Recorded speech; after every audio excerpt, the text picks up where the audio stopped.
Get the unmissable news stories of the day. This is the Beijing Hour.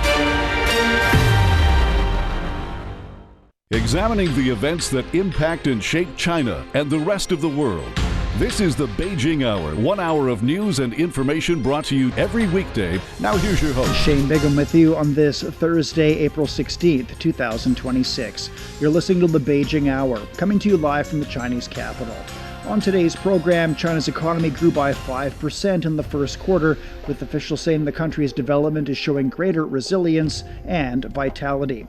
The White House says discussions are ongoing for another round of face-to-face talks with Iran. Ukraine says it's begun receiving drones from the UK under London's largest such commitment so far. In business, China's service sector made strong gains in the first quarter. In sports, a dramatic quarterfinal finish in the Champions League. In culture and entertainment, the 16th Beijing International Film Festival is getting underway. And now the day's top stories. China's economy grew 5% to over 33 trillion yuan, or $4.8 trillion in the first quarter. The National Bureau of Statistics said the national economy got off to a good start, with the development showing greater resilience and vitality. It said the growth of production and supply accelerated, market demand continued to improve, and high-quality development advanced with new and positive momentum. Dai Kai breaks down the numbers.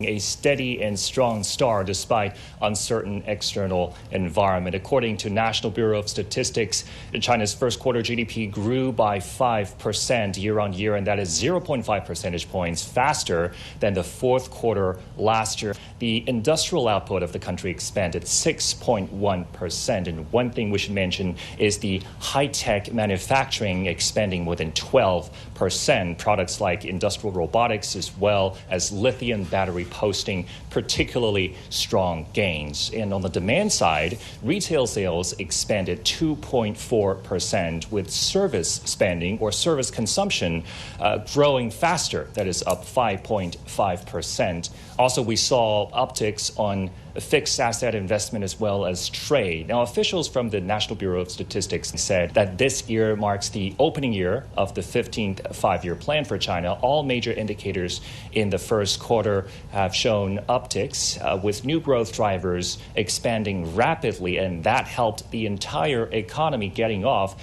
to a solid start. But they also acknowledged that there are challenges remaining. One thing they mentioned is the imbalance between the supply side and the demand side. China has set its annual GDP growth target within this range of 4.5% to 5%. That is a change from the previous around 5% target set in recent years. Again, this comes as the country faces uncertain external environment, the conflict going on in the Middle East, turbulent prices, energy prices, I should say, as well as trade uncertainty. We also learned that the International Monetary Fund revised down its annual global growth forecast by 0.2 percentage points to 3.1%. They also warned that the prolonged geopolitical tensions could push that figure even lower. Overall, it's a steady start to the country in its first quarter, but beyond those headline numbers, how that momentum develops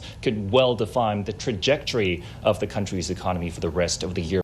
That was Dai Kai on China's economic performance. To better understand the figures, we asked Chu Chung at the Belt and Road Research Center, Minzu University of China, about how the country achieved 5% expansion under headwinds and pressure.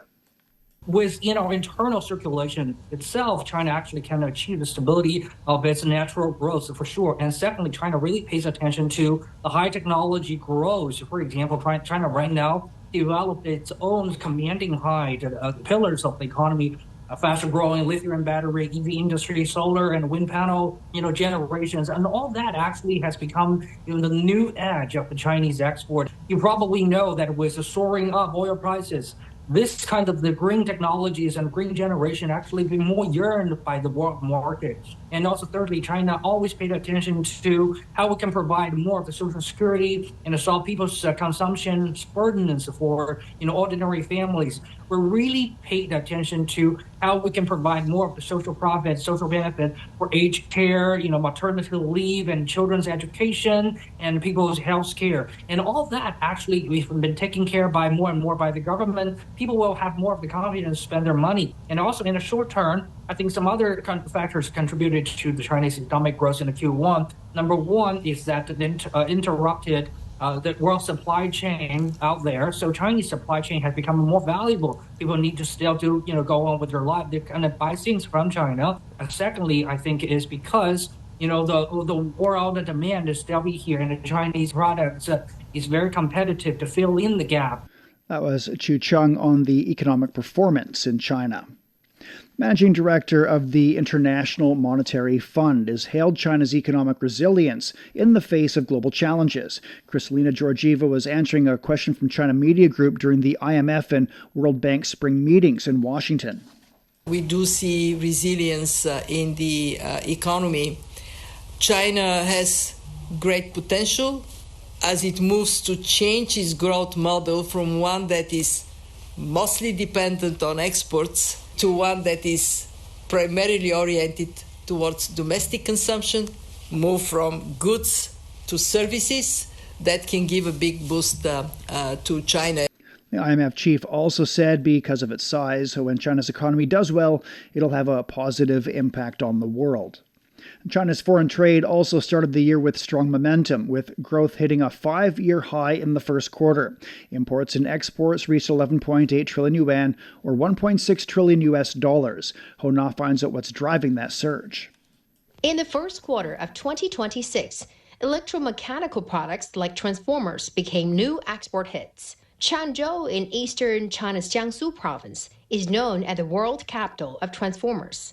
At a factory in the city's Liyang, thousands of transformers are undergoing final electrical testing before being shipped worldwide. Foreign buyers are busy checking data and reviewing designs. We are buying 19 units in different capacities for support the data center project in the United States. So this transformer is generates a step-up transformer for our open cycle power station on the west coast of Ireland. Overseas buyers say the rapid construction of AI data centers worldwide is driving electricity demand sharply higher. Combined with the global energy transition, this has led to a shortage of transformers.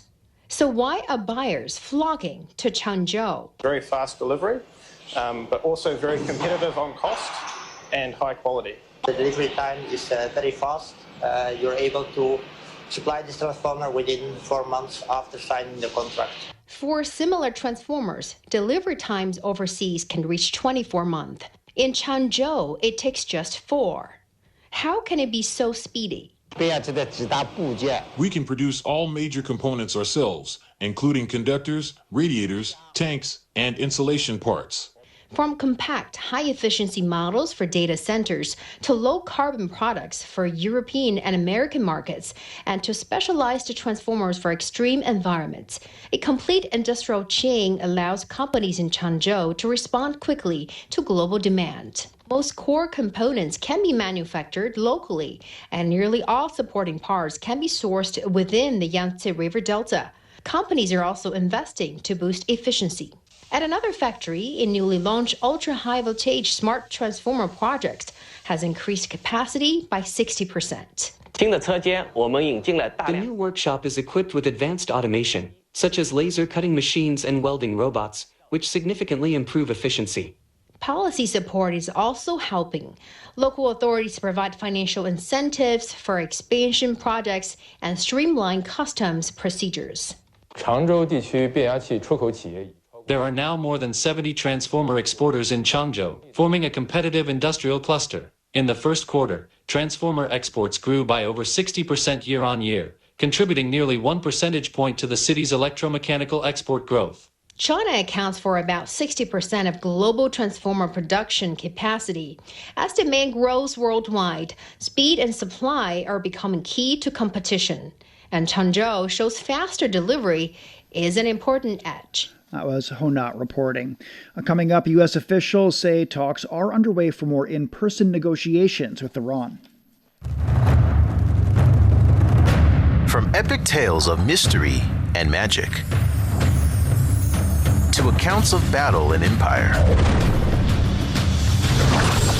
From the verses of ancient poets to the masterpieces of our times. A Light on Literature brings to life China's literary heritage and a look at the world in a new light.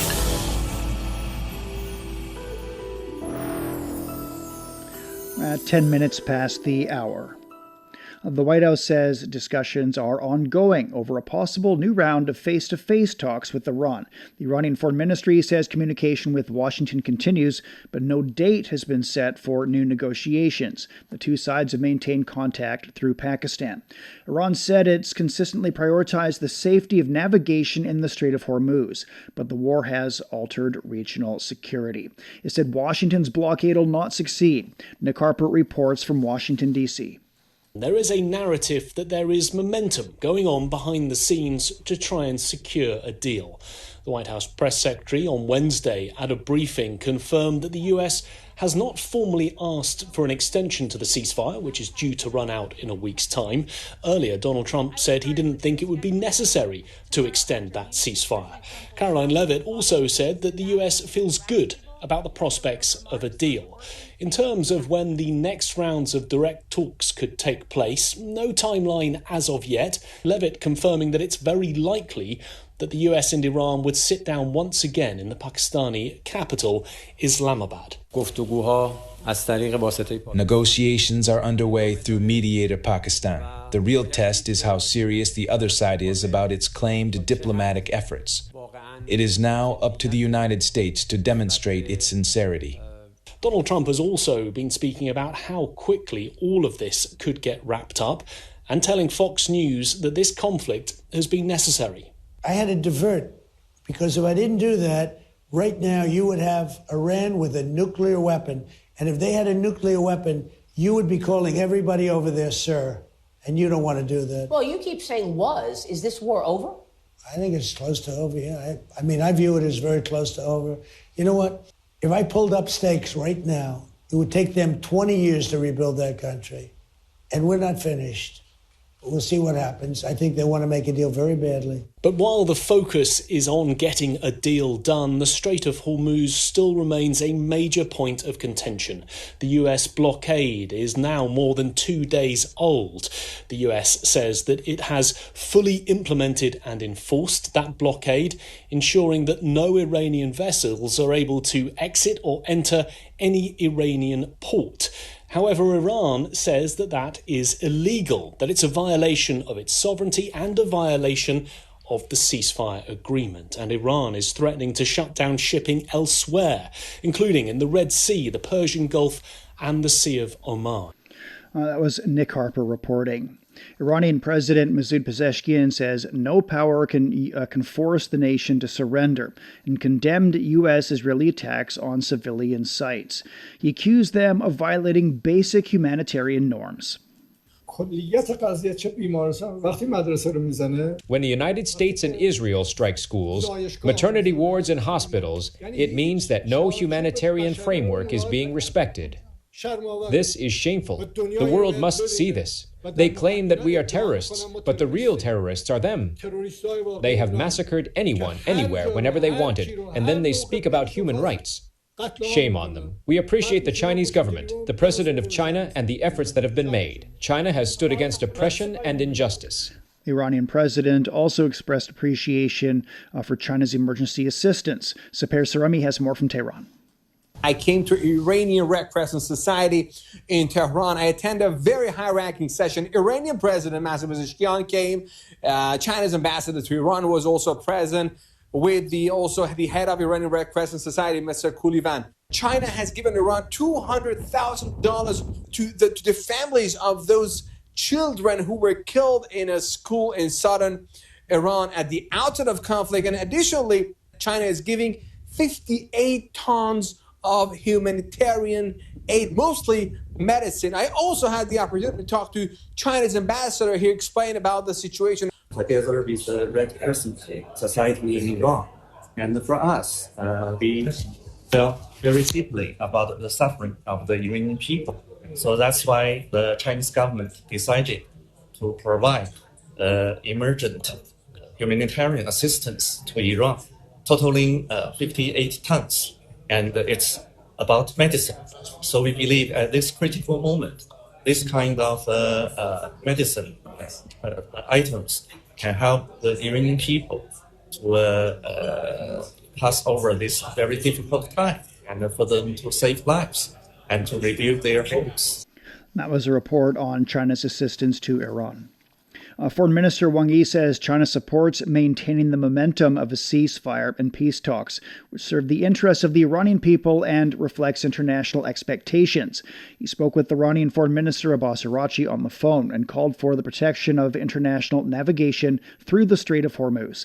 Wang said China will continue to promote de-escalation and play a constructive role in achieving lasting peace and stability in the Middle East.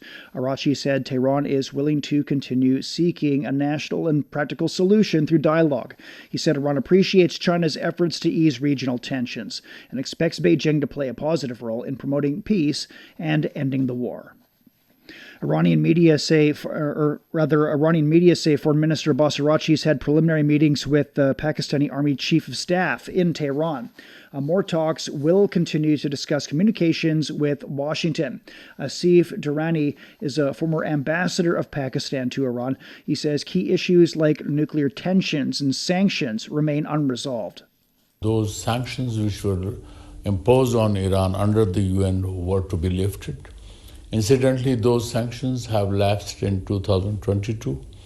It's the American-related sanctions which are still staying, and America has been pressuring other states not to do business. And the result is that Iran, which depends heavily on its oil and gas exports, was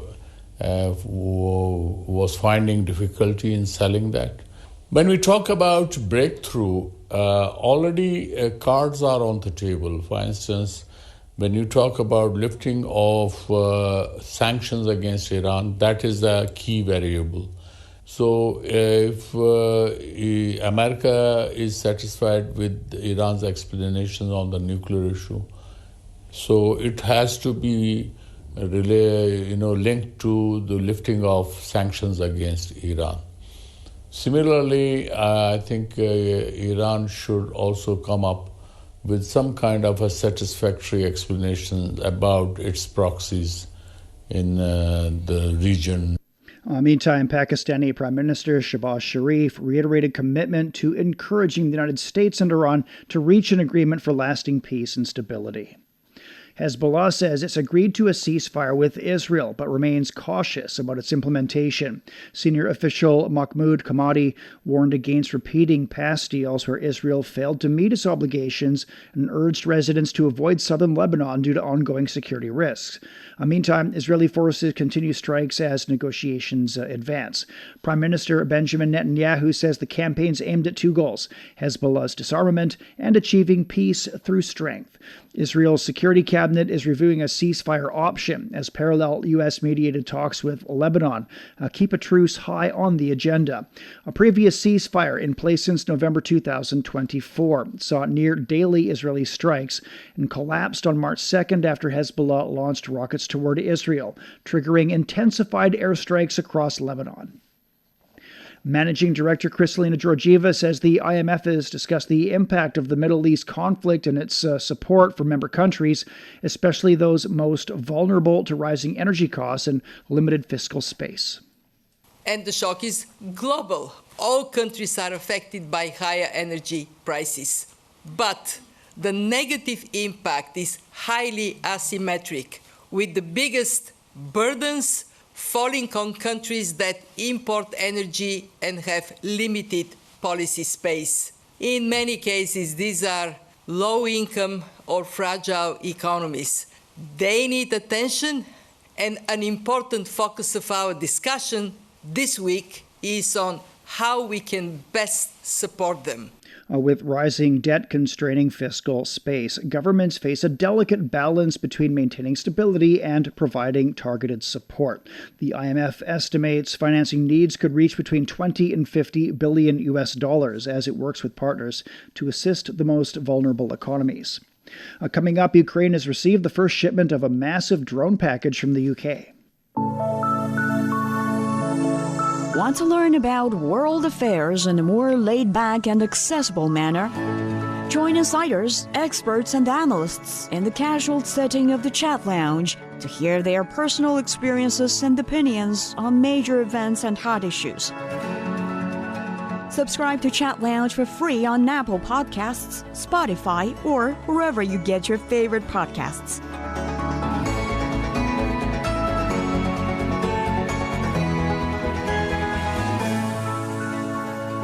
21 minutes past the hour. Ukrainian Defense Ministry says the country has begun receiving drones from the largest drone package ever pledged by the United Kingdom. The program is expected to deliver 120,000 drones, including strike, reconnaissance, logistics, and maritime models. UK Defense Secretary John Healey announced the initiative at a meeting of Ukraine military allies in Berlin. Drones have defined this war. They will be decisive to its outcome. That's why I'm announcing today the UK's biggest package of drones into Ukraine this year. We'll also provide hundreds of thousands of artillery rounds and thousands of air defence missiles, which together will help Ukraine defend its territory and strike back against Russian aggression. Meanwhile, the Russian Defense Ministry says European efforts to expand drone production for Ukraine are drawing the continent deeper into the conflict. The initiative is supported by around $4 billion in British military aid this year, alongside the G7 Extraordinary Revenue Acceleration Program for Ukraine. 2 school shootings have taken place in Turkey's southeast in recent days. In the latest attack on Wednesday, at least 9 people were killed by a teenage gunman who also died. Mihal Bardavid has more from Istanbul. The attacker was a 14-year-old 8th grade student. He was carrying 5 weapons in a backpack. According to the Kahramanmaraş governor, the firearms are believed to have belonged to his father, a former police officer. Turkey's Interior Minister Mustafa Çiftçi says the attacker entered 2 classrooms and opened fire at random. Authorities say the incident is not being treated as terrorism, but as an individual act. Schools in the area have been closed for 2 days, and an investigation is now underway. The attacker later shot himself and died, although it remains unclear whether this was intentional. This marks the second school shooting in Turkey in 2 days. In a separate incident in the southeastern city of Şanlıurfa, a 19-year-old former student opened fire, wounding 16 people. These 2 incidents have raised accusations of negligence. 4 school officials have been suspended following Tuesday's attacks. Turkish President Recep Tayyip Erdogan says anyone found responsible will be held accountable. Under Turkish law, firearm licenses can only be issued to individuals aged 21 and above. That was Mihal Bardavid on gun control in Turkey. China signed a landmark deal to boost citrus exports from South Africa. Experts say the deal reinforces trust in South Africa's agricultural sector. Yelisa Njamala has more from Johannesburg. South Africa's citrus industry is bracing for a massive commercial boost following a landmark trade agreement with China. The protocol amendment, which relaxes core treatment requirements for South African citrus exports, represents a culmination of technical collaboration between Chinese and South African authorities, promising reduced costs and improved market access for the citrus industry. Citrus is one of South Africa's largest agricultural exports, and China represents a strong market. On the other hand, China is a well-established destination for South African citrus, particularly navel oranges, lemons, and grapefruits. We realized the South Africa fruit industry is very mature. In some area, it's world-class advanced. You know how to prevent sanitary, biosafety, and you know how to keep fresh of your fruit. So we have more confidence to South Africa management of this international trade. According to South African authorities, this agreement came at an opportune time. This is also important because from the 1st of May, we are going to have zero tariff access to the Chinese market. And that is going to be a game changer for agriculture, particularly in South Africa, where there's a huge demand for South African agricultural products, given our counter-cyclical and counter-seasonal benefit, and because the Chinese market is a massive market. And so deepening and widening trade to China is a fundamental part of our strategy going into the future. South Africa's citrus industry provides counter-seasonal supply to the Chinese market. This complements China's domestic production by keeping consumers within the category all year round. China is attractive. It offers one of the world's largest consumer bases, a very strong and growing demand for high-quality fresh produce, and the complementary timing between China's production season and South Africa's off-season enables year-round supply of high-quality food to these consumers. According to Pretoria and Beijing, this agreement not only strengthens agricultural cooperation but also underscores China's role as a key trading partner for South Africa's fruit industry. That was Yolisa Njamila on a new agricultural agreement between China and South Africa. The United Nations has called for an end to this nightmare as Sudan enters its fourth year of war. Deputy spokesperson Farhan Haq says the Secretary General is urging unity and immediate action to protect civilians and secure a ceasefire. Civilians and civilian infrastructure must be protected in line with international humanitarian law. The parties to the conflict are obliged under international humanitarian law to facilitate safe, rapid, unimpeded and sustained humanitarian access, and the response within Sudan and in neighboring countries must be urgently and fully funded, as delays continue to cost lives. The UN says nearly 34 million people in Sudan now need humanitarian assistance, with more than 4.5 million forced to flee across borders. French lawmakers have passed a bill to simplify the return of artworks looted during the colonial era to their countries of origin. France still holds tens of thousands of artworks and prized artifacts taken from its former colonial empire. The National Assembly unanimously approved the draft legislation this week. The bill passed the upper house back in January. It'll now proceed through final steps before becoming law. Designed to streamline restitution, the bill targets items acquired between 1815 and 1972. UK is considering entry fees for international tourists visiting national museums, drawing criticism from restitution groups in affected countries. The proposal faces backlash amid growing global calls for the return of looted artifacts. Critics, including Ghanaian Foreign Minister Samuel Ablakwa, argue that charging tourists to view cultural heritage is unfair, especially with ongoing restitution talks. Caribbean Community Reparations Commission Vice Chair Eric Phillips also condemned the move, calling it unethical. The British Museum has long faced calls to repatriate artifacts such as the Parthenon sculptures and Benin bronzes. China's online audiovisual user base has reached nearly 1.1 billion people. China Net Casing Services Association released the number. It also unveiled a report at the 13th China Internet Audiovisual Conference. U.S. scientists have produced the largest high-resolution 3D map of the universe ever made. This comes as the Dark Energy Spectroscopic Instrument has completed its 5-year mission. The instrument is part of the Lawrence Berkeley National Laboratory. The project aims to study dark energy and the expansion of the universe. We're at 29 minutes past the hour. Beijing will see a light rainfall and down to 11 degrees on Thursday evening. Sunny conditions and 24 for Friday. Shanghai will see a light rain and 15 overnight, then overcast and 21. Chongqing's overcast and down to 18. Cloudy skies persist tomorrow. The high is 28. Nanchang's getting moderate rainfall this evening, 18 degrees overnight. It's cloudy and 25 tomorrow. Lhasa will see clouds and 4 this evening, followed by overcast conditions and 18. Elsewhere in Asia, Islamabad's getting a light rainfall and a low of 18, and then it's a high of 31 on Friday. Vientiane's down to 25, then sunny and 39 degrees. Phnom Penh will see some light rainfall tonight and tomorrow, a low of 26 and a high of 37. It's time for a short break. So far this hour, China's economy grew by 5% in the first quarter, with officials saying the country's development is showing greater resilience and vitality. The White House says discussions are ongoing for another round of face-to-face talks with Iran. And Ukraine says it's begun receiving drones from the UK under London's largest such commitment so far. Shane Bigham with you. Stay with us here on the Beijing Hour.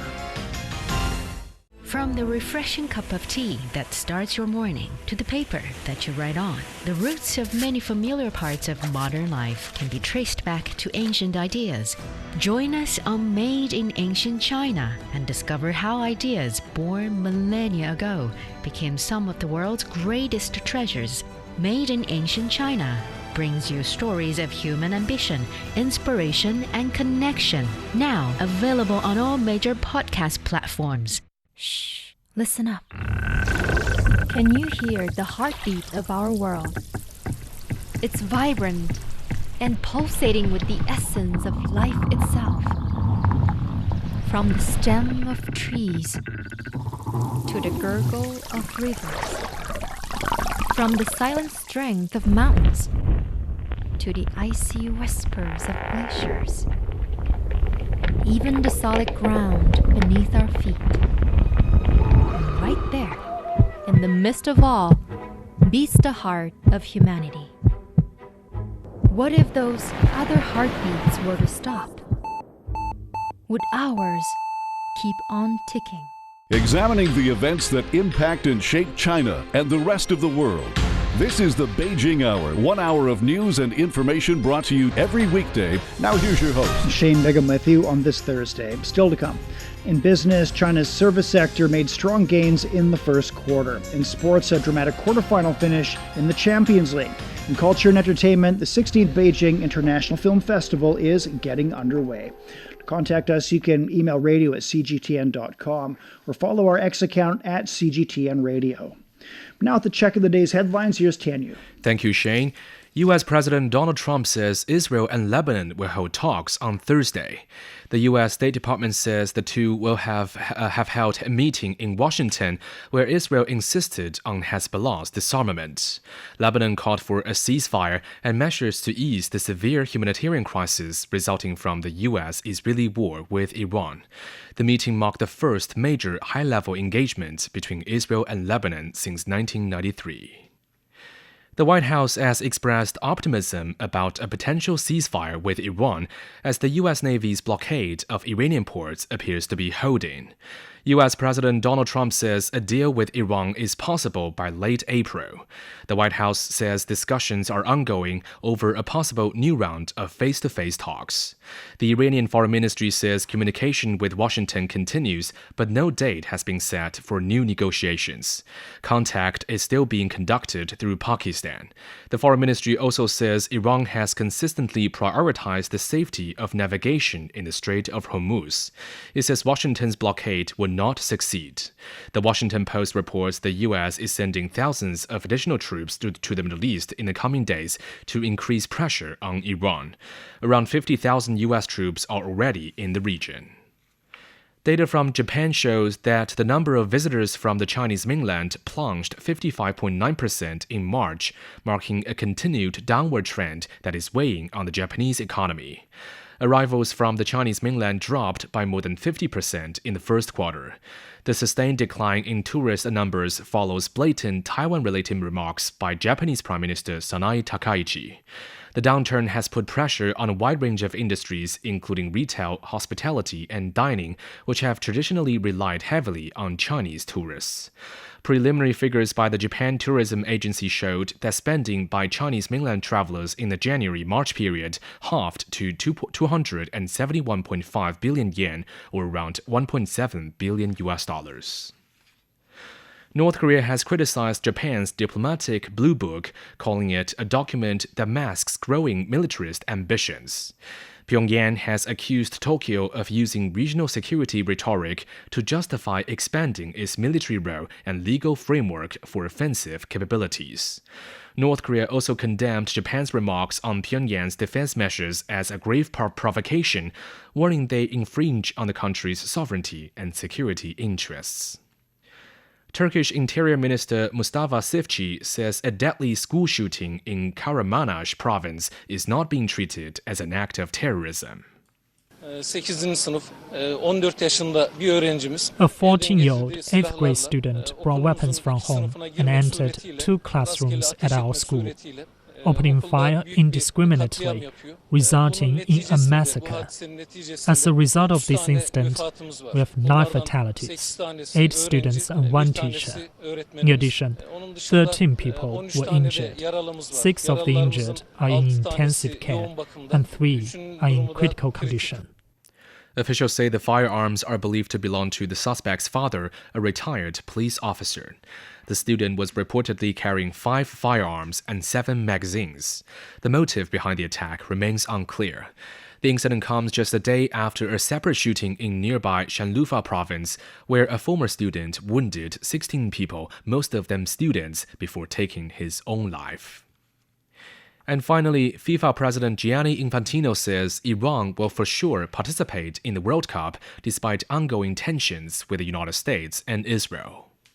We hope that by then, of course, the situation will be a peaceful situation. As I said, that would definitely help. But Iran has to come. Of course, they represent their people. They have qualified. The players want to play. I went to see them 2 weeks ago. They were having a training camp in Antalya, and I went to see them. They are actually quite a good team as well, and they really want to play. And they should play. Sports should be outside of politics. The conflict has raised doubts about Iran's participation after U.S. and Israeli airstrikes on February the 28th, alongside mixed signals from Iranian officials and U.S. President Donald Trump. All 3 of Iran's group matches are in the United States. All right, thank you very much. That's Tianyu with headlines. Coming up in business, China's service sector made strong gains in the first quarter. The Beijing Hour, your window on China and the rest of the world. At 37 past the hour and turning to business, here's Wang Ziheng. Thank you, Shane. Stock markets on the Chinese mainland closed higher on Thursday. The Shanghai Composite was up 0.7%. The Shenzhen component gained over 2%. Energy, metals and telecommunications equipment shares were among the top gainers. Elsewhere in Hong Kong, the Hang Seng Index increased over 1.7%. Japan's Nikkei climbed almost 2.4%. Service consumption maintained a positive growth trend in the first quarter of the year, with service retail growing 5.5% on a yearly basis. The National Bureau of Statistics says holiday spending continued to heat up and the number of residents traveling increased significantly. Potential in sectors such as culture, tourism and sporting events has been steadily unleashed.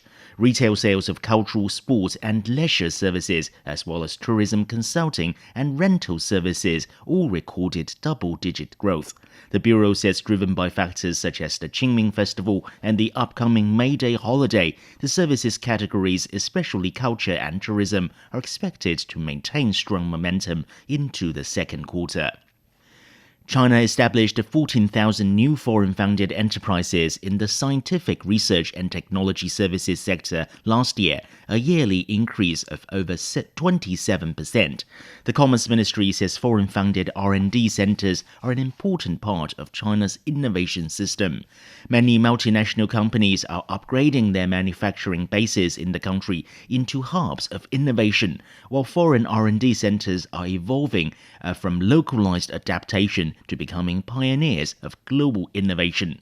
In 2025, the actual utilized foreign investment in China's scientific research and technology services sector accounted for nearly 1/5 of the country's total. This share has steadily increased for 7 consecutive years and is now 3.8 times that of 2018. The ministry says going forward by leveraging China's complete industrial system, high-quality talent pool and diverse application scenarios, these companies can fully demonstrate their strength and capabilities in the country's green and intelligent transformation and share in the opportunities for development. The ongoing Canton Fair in Guangzhou has a record number of exhibitors, with nearly 3,900 companies making their debut. This year's fair features almost 180 exhibition zones covering smart wearable display technologies and garden facilities. The Commerce Ministry says the exhibitors strongly reflect the development of new quality productive forces. Over 60% have applied new technologies and models in their production or services, such as industrial internet, artificial intelligence, and low-carbon solutions. Now, the Canton Fair has set up dedicated exhibition zones for drones to showcase innovations in the rapid development of China's low-altitude economy, highlighting cutting-edge technologies in diverse scenarios ranging from emergency response to urban management. For the first time, drone light shows have been performed outside the exhibition halls, demonstrating the capabilities of the latest models. Exhibitor Jiang Kai is the vice president of Guangzhou Chengzhi Intelligent Machinery Technology Company. We are the first to equip our illumination drones with Fresnel lens, the first to install high-volume loudspeakers on our drones, and the first to integrate a 400-watt high-voltage power supply system on drones. Our solution-based products have already been exported to 52 other countries around the world.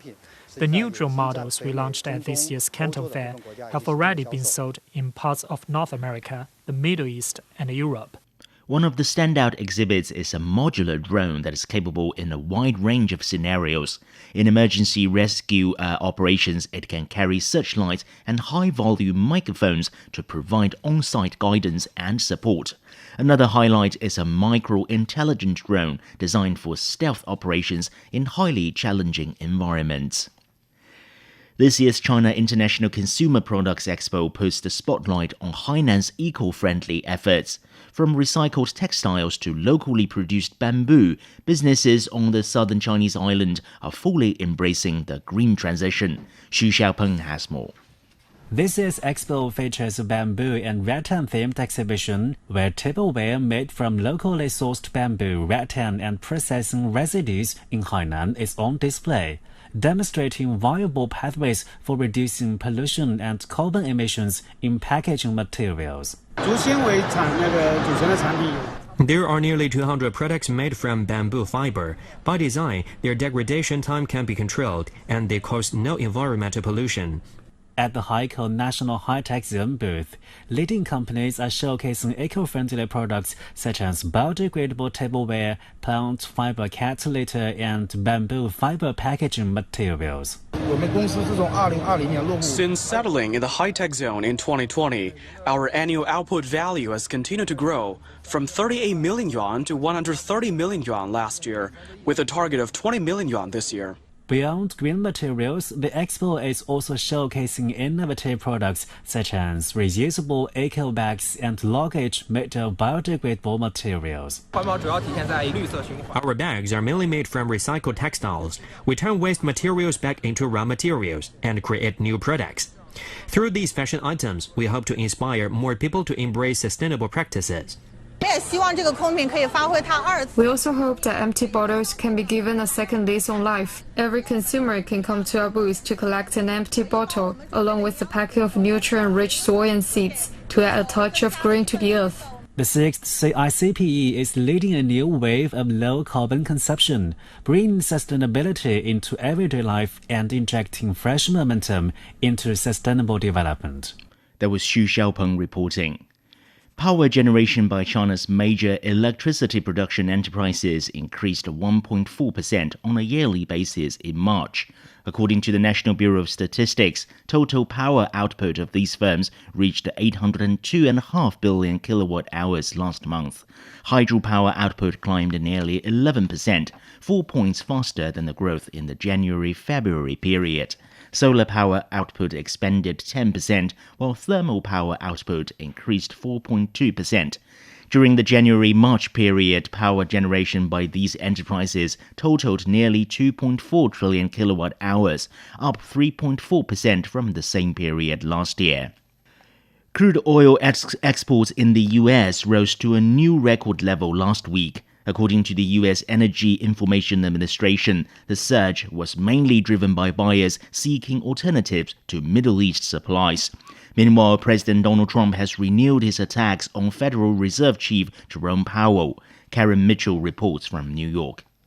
The ceasefire in place, the U.S. blockade still in place, and that means more business for U.S. exports of crude oil. According to Kepler, which is a maritime traffic tracker, it says there are several supertankers on the way leaving the Persian Gulf coming into U.S. waters to fill up on U.S. crude oil because it wants to avoid all of the tension and uncertainty in the Strait of Hormuz right now. So as a result, U.S. crude exports set to hit a record in April of 5 million barrels per day. That number expected to climb even higher in May. Just for comparison, the IEA says that last year the U.S. exported about 4 million barrels per day. It's not necessarily great news for people, the average American, trying to fill up at the pump, because with all of these exports of oil, there is a decline in availability for crude at the pump, and that means there could be shortages or higher prices. Right now, a gallon of regular gas is priced at $4.11. That's according to AAA. Now, we know that the IMF chief has warned that even if the conflict ends, there will be a shortfall of oil supply around the world. Scott Bessent, the U.S. Treasury Secretary, spoke at the White House briefing room. He took a more optimistic note. He said that if everything works out and there's some kind of truce or solution, that oil prices will come down very quickly, and we could see gas prices coming down into the $3 range by the end of the summer. In other big news, Jay Powell making headlines. That's because U.S. President Donald Trump says that he will fire Powell if he doesn't step aside when his term ends on May 15th. Now, Trump has nominated Kevin Warsh, a former Fed governor, to be the new Fed chief, and he is widely seen as a good choice of a candidate, very credible. The problem is that Jay Powell is under investigation, a criminal investigation by the Department of Justice, all tied to his testimony he gave on Congress surrounding $2.5 billion in renovations to the Federal Reserve headquarters in Washington, D.C. The whole project has apparently come in at a much more higher cost than anticipated, so there is a probe. Now, the committee that appoints a new Fed chief, a key Republican on that committee, has said that he will not vote for Warsh until the probe into Powell has ended. So we'll have to wait and see what happens there. Scott Bessent weighing in on that. He says he thinks everything will play out just fine, and Warsh will be appointed by May 15th when Powell ends his term. That was Karen Mitchell reporting. All right, thank you very much. That's Wang Ziheng with Business. You're listening to the Beijing Hour. Coming up in sports, a dramatic quarterfinal finish in the Champions League. Sideline Story brings you all things sports related. The hottest topics, latest events, juiciest stories, all with a very personal take. Subscribe to Sideline Story Podcast for heated sports discussions covering events that are happening in China and around the world. 48 past the hour, and turning to sports now. Here's Yang Guang. Thank you, Shane. We start with football, and it has to be said, one of the most dramatic Champions League quarterfinal ties of all time. Bayern Munich had Luis Diaz and Michael Olise to thank after their late goals sealed a 4-3 home win on the night and a 6-4 aggregate victory against Real Madrid, who could now be heading for a rare trophyless season. It took only 35 seconds of a pulsating 5-goal first half for Real to score. 40-year-old keeper Manuel Neuer, who was man of the match in last week's first leg 2-1 win in Madrid, made a huge blunder, sending a pass straight to Arda Güler to make it 1-0 Real. The Bavarians made amends 5 minutes later, courtesy of Alexander Pavlovic's header. Güler whipped a 29th minute free kick over the wall and passed Neuer to put them up 2-1. Bayern bounced back again. Harry Kane added his 50th goal of the season 8 minutes later, before Real responded through top scorer Kylian Mbappe. Eduardo Camavinga was sent off 4 minutes from time for holding onto the ball after a foul. Bayern took full advantage of the extra man scoring through Diaz's deflected strike in the 89th minute, before man of the match Olise crowned a famous night in stoppage time for the 6-time European champions. Güler then got his marching orders for dissent at the end of the game as the frustration of the record 15-time European champions started to boil over. Real coach Alvaro Aviloa was left frustrated at first red card. Well, this is a decision nobody can make sense of, that you can send off a player for something like that in a match like this. It was clear that the tie was over at that moment, and it was something totally unexpected, inexplicable, and unfair. We are very, very hurt because the tie just slipped away from us in a way that you cannot control. Obviously, I am very hurt for my players and the effort they put in. Bayern will next visit PSG in France on April 29th in the first leg of their semi-final, with the return fixture set for May 6th. Arsenal also progressed after a goalless draw with Sporting. Meanwhile, a bad week for Liverpool has got even worse. Not only did PSG send them crashing out of the Champions League, but they also lost the leading scorer Hugo Ekitike to an injury that will rule him out for the rest of the season. This is a bigger blow for France because it means he's going to miss the World Cup. Ekitike sustained a suspected Achilles tendon injury in the 28th minute of Tuesday's quarter-final second leg and was carried off the pitch on a stretcher. The 23-year-old joined the Premier League champions last July from Eintracht Frankfurt and is their top scorer this season with 17 goals in all competitions. He has netted 2 international goals in 8 appearances for France as well. In the Saudi Pro League, Al Nassr squeaked past Al Ettifaq 1-0 at home to extend their lead at the top of the table to 8 points with 5 games to go. In the 11th minute, Sadio Mane's lobbed effort beat visiting keeper Marek Rodak, but Jack Hendry came to the rescue with a fantastic clearance off the line. 20 minutes later, Cristiano Ronaldo saw an attempt saved by Rodak, but Kingsley Coman was there for the rebound and Al Nassr went 1-0 up. In the 59th minute, Ronaldo was unlucky when he got the better of Rodak this time, but once again Scottish defender Hendry saved his side from conceding. Hendry then went from hero to zero in stoppage time when he was sent off for violent conduct towards Roy Felix. Al Nassr extended their lead at the top to 8 points. Second placed Al Hilal do have a game in hand. Japan has beaten China 2-0 to book their place in the final of the AFC U20 Women's Asian Cup. Japan took an early lead in Thailand when Mao Itamura scored in the 5th minute with a right-footed finish. Noah Fukushima doubled the advantage in 24th minute, converting a free kick.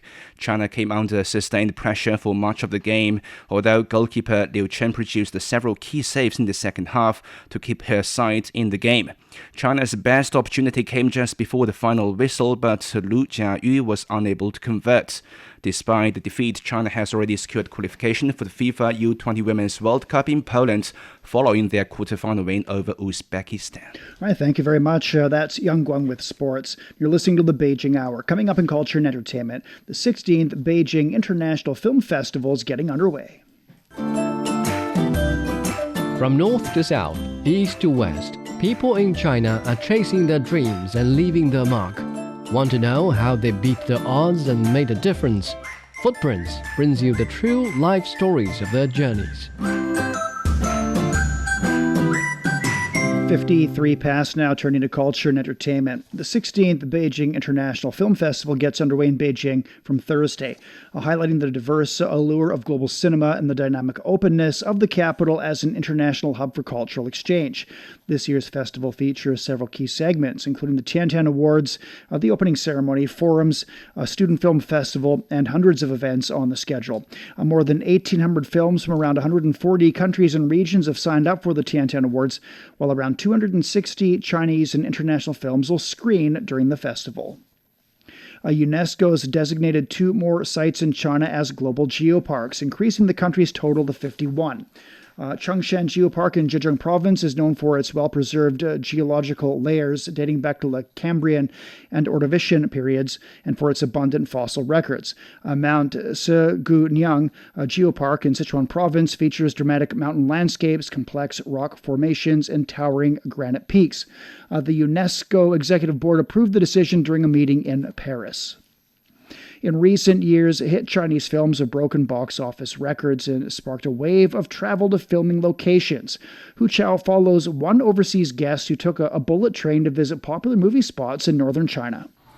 British traveler Reese took a movie-themed high-speed train inspired by the Chinese 2D animated film Nobody, traveling from Taiyuan, capital of Shanxi province, to Qikou, ancient town in Luliang, one of the film's real-life settings. I'm really, really looking forward to going and seeing Chico Ancient Town. Seeing it in the movie, it looked really, really amazing. So I'm interested to see if the real life is anything like. On board, he explored interactive displays of intangible cultural heritage, including paper cutting and sand painting, featuring the film's 4 main characters. Released in 2025, Nobody became the highest-grossing Chinese 2D animated film. Inspired by the classic novel Journey to the West, it stands out for its hand-drawn, ink-wash style and a fresh take on traditional mythology. Reese said he was impressed on many levels. I really liked the movie. I liked the art style with that sort of traditional Chinese ink wash style to the drawings, but it has a lot of deeper themes that I think will resonate with young people around the world. You know, the little monster is kind of an anti-hero. He wants to create an interesting life, but all around him, you know, the society imposes rules on him and expectations, which maybe he feels sometimes get in his way. In recent years, hit domestic films have drawn growing numbers of tourists to real-life filming locations. Seizing this trend, high-speed rail operators have launched movie-themed routes, offering an immersive travel experience. After an hour and a half, Reese arrived at Chico Ancient Town in Luliang. Set along the Yellow River, Chico was once a thriving trade hub during the Ming and Qing dynasties. Today, it has gained renewed popularity as a key filming location for the blockbuster Nobody. The moment you arrive at the Chico Ancient Town, it feels like stepping into a scene from the movie Nobody. Stone-paved lanes and all these Asian architectures, just like those the characters once passed through on screen. Reese immersed himself in its distinctive scenery and the rich cultural atmosphere. It's really amazing. I was fascinated to hear that some of the stones over there are around 300 years old. A lot of the buildings here are original, so you really get a sense of the history of the place. According to the film's director, Chico is just among many sites across Shanxi that inspired its backdrops. Riding the film's popularity, Shanxi's cultural and tourism authorities say they launched themed activities at multiple scenic spots last year, encouraging visitors to check in at iconic locations. Visitor numbers have since surged, with some destinations seeing several-fold increases. That was Hu Chao bringing the story of British tourist Reese Tyrrell. We're at 57 past the hour. Beijing's getting a light rainfall this evening. It's down to 11 Thursday night. Friday will be sunny and 24. Shanghai will see some rainfall and a low of 15, giving way to overcast conditions in 21. Chongqing will be overcast in 18, then cloudy in 28. Nanchung's getting moderate rainfall this evening. It dips to 18, cloudy and 25 tomorrow. Lhasa is cloudy and down to +4, overcast and 18 tomorrow. Elsewhere in Asia, Islamabad will see a light rainfall. A low of 18, a high of 31 on Friday. And that's it for this edition of the Beijing Hour. Making news today, China's economy grew by 5% in the first quarter, with officials saying the country's development is showing greater resilience and vitality. And the White House says discussions are ongoing for another round of face-to-face talks with Iran. On behalf of the staff, Shane Bigham in the Chinese capital, hoping you'll join us for the next edition of the Beijing Hour and open a window to the world together. Find the Beijing Hour at precisely 6 p.m. Beijing time. We meet you on podcast and on air every weekday. The Beijing Hour, your window on China and the rest of the world. He can't live without the Yellow River in his eyes. The Yellow River is so noble and elegant. Both my grandpa and dad made a living from the river. Would you like to move away from the Yellow River? I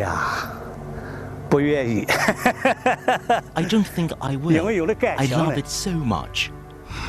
The Yellow River, the second longest river in China, is regarded as a shaping force in the history, economy and culture of northern China. Today, about 100 million people live within its water basin, making up nearly 9% of the country's population. How is climate change felt at its headwaters, and what are the locals doing to cope with it? What are the descendants of the boatmen doing? What has kept some people from leaving their home village by the river, and what has drawn others back? Could the fading fishing community revive in a time of digital transformation? From 2021 to 2024, our reporters visited the upper, middle, and lower reaches of the Yellow River, talked to the herders, farmers, boatmen, fishermen, and eco-activists who share a close bond with the river, and present their stories in pictures, podcasts, and videos, all in our 12-part series, The Yellow River Mosaic, available only on CGTN Radio.